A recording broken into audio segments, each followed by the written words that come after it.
I want you to imagine eating this, not all at once, but little by little over months and years. Sounds ridiculous, right? Most people would not willingly chew on a plastic credit card. Yet scientists are finding microscopic plastic particles in our food, water, air, and in our body.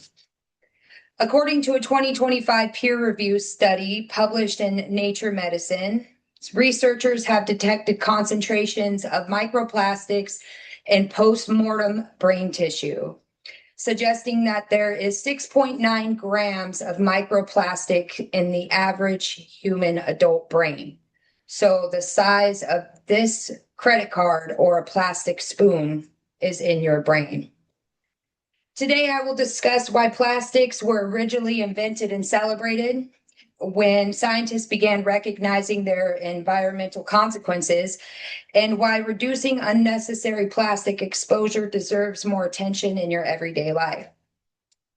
Growing up in Oregon, where recycling and environmental awareness is common, I always thought I understood concerns surrounding plastic. Glass containers, filtered water, and reducing waste is normal to me.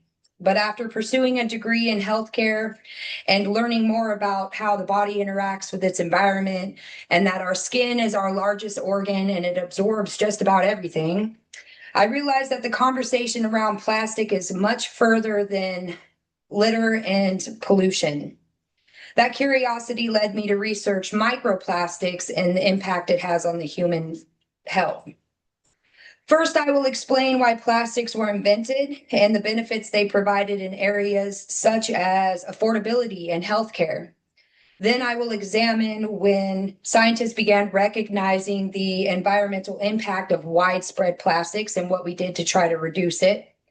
And finally, I will discuss why growing evidence surrounding microplastic exposure today is leading consumers to reconsider everyday plastic use and what practical changes you and I can make right now to reduce our unnecessary exposure. To understand microplastics, we first need to understand plastic itself and why it was invented. Before synthetic plastics existed, many products relied on ivory from elephants, walruses, hippopotamuses, and other animals. Ivory was used for everything: piano keys, buttons, combs, brushes, jewelry, decorative carvings, and even pool balls for playing pool. Researchers publishing in a peer-reviewed journal, Plus One, in 2016, reported evidence suggesting that elephant populations in parts of East Africa towards the late 1800s were scarce, and that walruses were almost eliminated after 300 years of hunting for ivory. So as ivory became expensive and difficult to obtain, manufacturers searched for cheaper alternatives. By the 1930s to the 1950s, plastic production exploded as petroleum-based plastics developed and became inexpensive, versatile, and embedded in our everyday life, including like our food packaging, our clothing, our household products, and most importantly, in the healthcare field. By the 1950s, infection transmission had reduced significantly due to disposable plastic. Things like disposable gloves and disposable products helped prevent that. And more people gained access to medical supplies because of the reduced cost of plastic.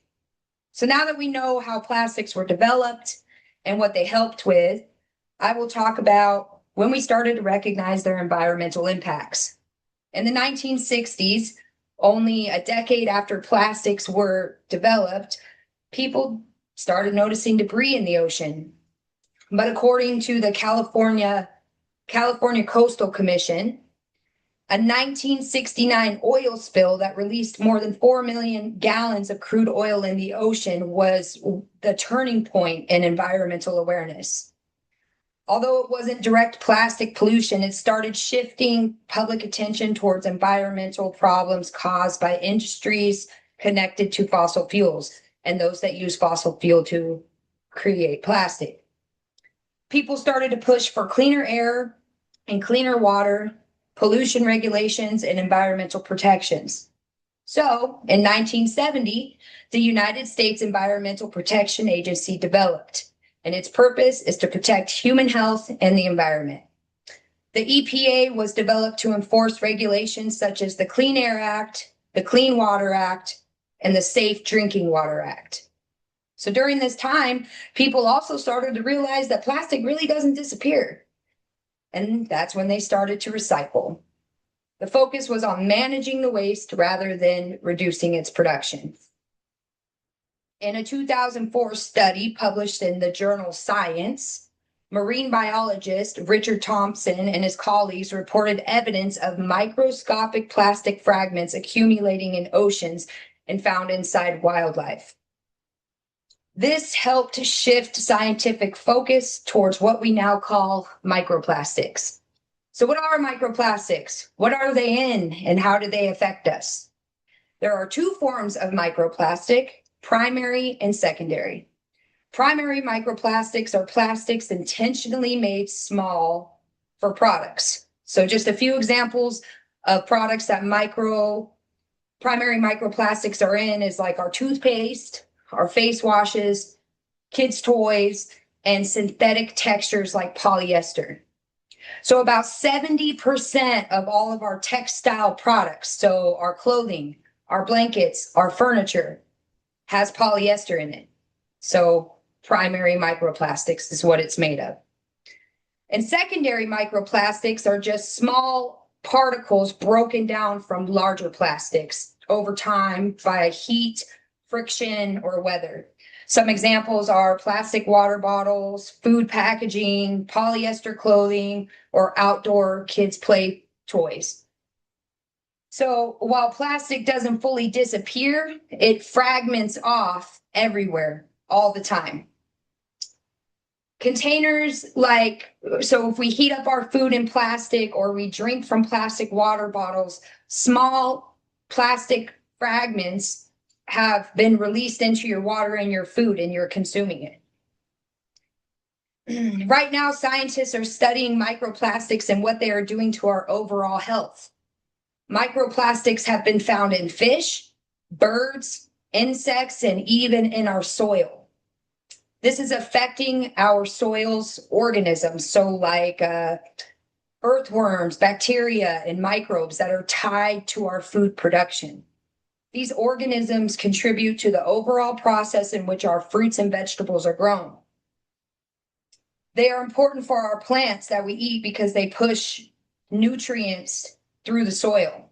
And if you are a gardener, then you feed the soil and not the plant. A healthy soil means a healthy plant, and a healthy plant produces a healthy fruit full of nutrients that you and I need to survive and fight off diseases. Researchers are investigating whether microplastics and chemicals may act as endocrine disruptors, so potentially interfering with our hormones involved in our growth, reproduction, and our metabolism. So while all of this might sound scary and overwhelming, and a lot of people have adopted the mindset of, oh, well, sounds like everything's going to kill us or give us cancer, so you might as well live your life. We need to understand that, like most things in history, small changes have led to big results. According to the International Monetary Fund, supply and production shift in response to consumer demand. So in other words, what people consistently buy often influences what companies continue to produce. So how can we work together to sway manufacturer production? You do not have to become perfect overnight, and the goal is not to eliminate plastic completely because that's impossible. But small choices over time can influence both personal exposure and consumer demand. Start by replacing food containers and water bottles with glass and stainless steel. Use a quality water filter. Switch your plastic toothbrush for a bamboo toothbrush. Consider wood or glass cutting boards, stainless steel or cast iron cookware, and wooden or stainless steel utensils. When buying new clothing, look for natural fibers like 100% organic or wool. And improve your indoor air quality by ditching fake scents, opening up a window, and using an air purifier. Pay closer attention to the ingredients in your lotions, soaps, hair products, and deodorants. And pack your lunches in reusable snack bags or stainless steel containers with silicone tops. And if you have to use paper towels or paper plates, purchase bamboo products that are biodegradable. Manufacturers are now making them more affordable due to consumer demand.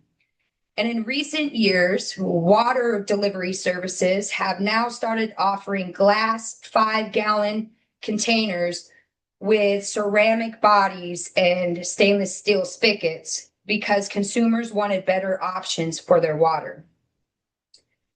But most importantly, remember that manufacturers respond to what consumers demand and consistently buy. Plastics changed the world once before through demand for innovation and convenience. Consumers have the power to influence what comes next. For the sake of our health and the future generations, you must cut back on plastics in your everyday life. Thank you. That's it. Stop recording. Oh.